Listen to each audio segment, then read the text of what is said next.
নমস্কার বন্ধুরা, Lakshmipriya cooking kitchen চ্যানেলে আজকে দেখো আমি কচুর শাক আর ইলিশ মাছের মাথা নিয়ে চলে আসছি। একটা দারুণ স্বাদের রেসিপি দেখাবো, তোমরা আমার সঙ্গে থেকো। আর নতুন হলে আমার চ্যানেলটিকে সাবস্ক্রাইব করে দিও, লাইক কমেন্ট করতে ভুলো না, আর পুরো ভিডিওটা দেখো। এখন আমার চলো রান্নাঘরকে, আমি রান্নাঘরেই যাচ্ছি।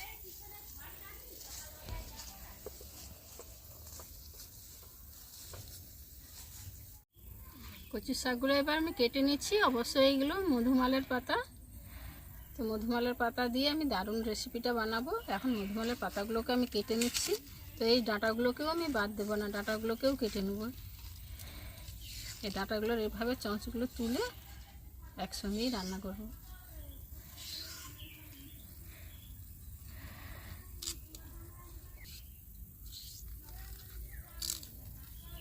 মধুমালের কোনো কিছুই ফেলা যায় না, ডাঁটা শাক সবটাই খেতে ভালো লাগে।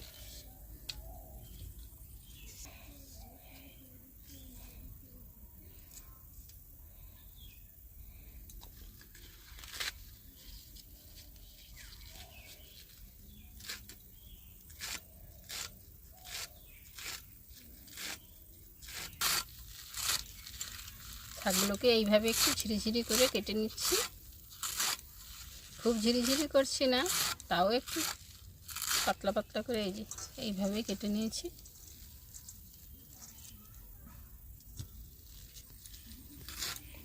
এখন আমি পুরো শাকটাই এইভাবেই কেটে নিচ্ছি।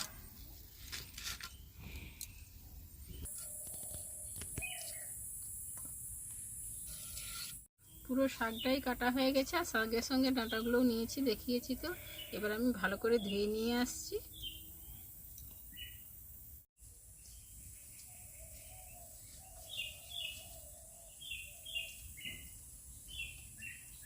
শাকটা ধুয়ে নিয়ে চলে আসছি। শাকটা অবশ্যই পুকুরে নিয়ে গিয়ে ধুয়েছি ভালো করে।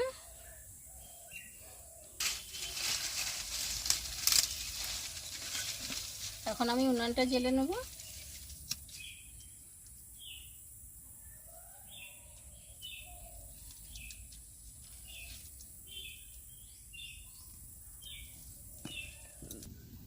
উনানটা জ্বলে গেছে, কড়াটাও গরম হয়ে গেছে। আমি কড়াতে জল দিয়ে দিচ্ছি।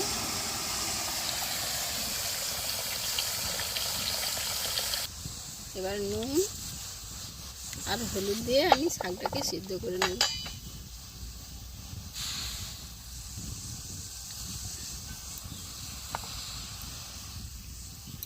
শাকগুলো দিয়ে দিচ্ছি।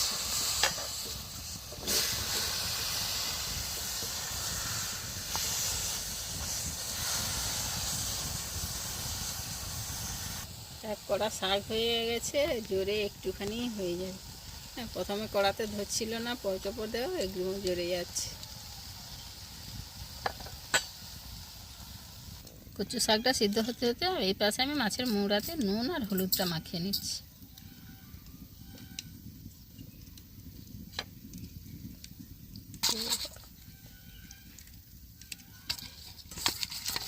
কচু শাকটা সিদ্ধ হয়ে গেছে, দেখো সিদ্ধ হয়ে কতটা হয়ে গেছে। এবার ভালো করেই সিদ্ধ করে নিয়েছি, তাই ডাঁটাগুলো একবারে নরম হয়ে গেছে।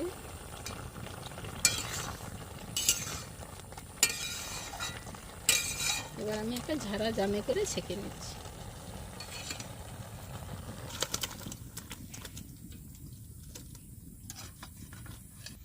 এবার আমি ইলিশ মাছের মুড়োগুলোকে ভেজে নেব। তার জন্য কড়াতে তেল দিয়ে দিচ্ছি।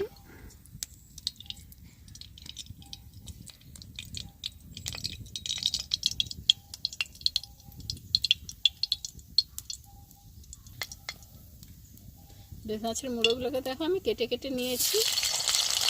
এখন ভালো করে ভেজে নেব।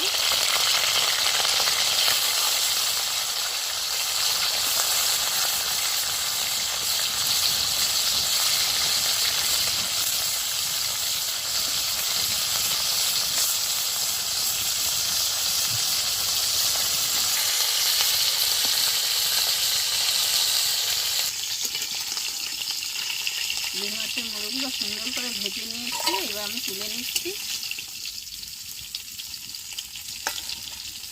মুড়োগুলোকে দেখো সুন্দর করে একদম লাল করে ভেজে নিয়েছি। আর কড়াতে অনেকটাই তেল বেরিয়ে গেছে, ওই তেলে আমি আবার একটু তেল দিয়ে দিচ্ছি। একবার সিম্পলভাবেই আমি রান্নাটা করব। এটা মশলার মধ্যে নিয়েছি কালো জিরে আর কাঁচা লঙ্কা। এই কালো জিরেগুলো দিয়ে দিচ্ছি ফোড়ন।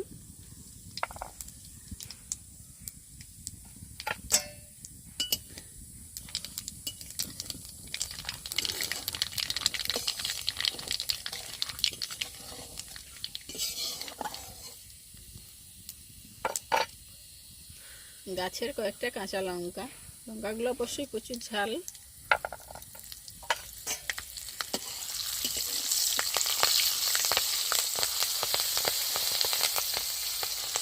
এবার সেদ্ধ করা কচুর শাকটা দিয়ে দিচ্ছি।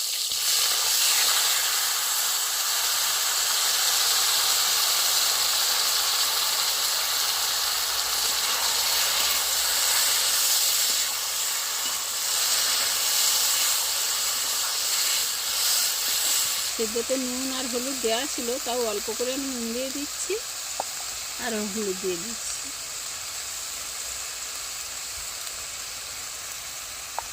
এবার উপর থেকে আমি মাছের মুড়োগুলো দিয়ে দিচ্ছি।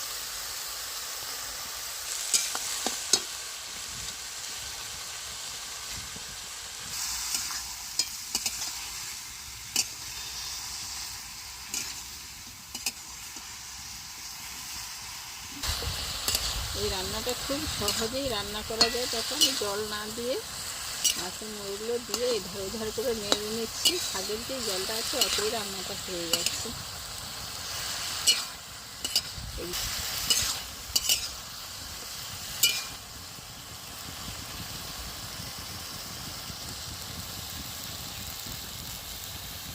কচু শাকটা কত সহজেই হয়ে গেল দেখো, একবারে সিম্পলভাবে জল না দিয়ে কচু শাকটা আমি বানিয়ে ফেললাম। কচুর শাক আর ইলিশ মাছের মাথা দিয়ে আমার কচুর শাকটা কেমন হয়েছে কমেন্টে জানাবে, আর পুরো ভিডিওটা দেখবে। হলে আমার চ্যানেলটিকে সাবস্ক্রাইব করে দিবে, লাইক কমেন্ট করতে ভুলো না যেন। আজকের মতো আসছে আবার পরের ভিডিওতে।